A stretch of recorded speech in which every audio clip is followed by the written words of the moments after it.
Multiplication and division of integers is actually probably the simplest operation to do with integers. You're simply counting signs. An even number of negative signs means a positive answer. An odd number of negative signs means a negative answer. And what I mean by an even number of signs is, in this problem, -8 times -9, I have 1, 2 negative signs. I'm going to multiply like normal, and my answer is positive because I have an even number of negative signs. Now, if I did that exact same problem, but only one of the numbers was negative, I'd have a negative answer. Okay? One negative sign, negative. Two negative signs, positive. Okay? The rule is also true for exponents. So let's say I've got -2 squared.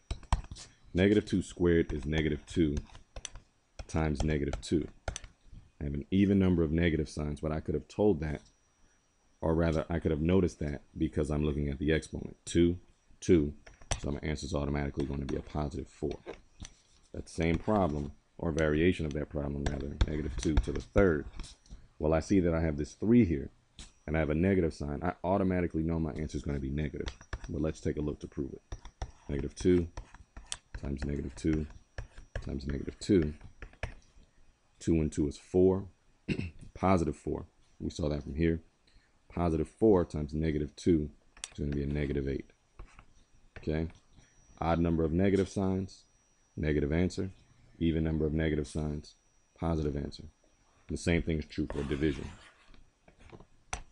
So let's say I've got -100 divided by 4. Well, I have one negative sign that's an odd number of signs. So then my answer is going to be -25.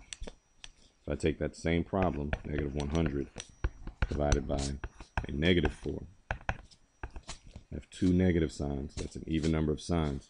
So my answer is automatically positive. Okay, let's look at a few more examples before we stop the video.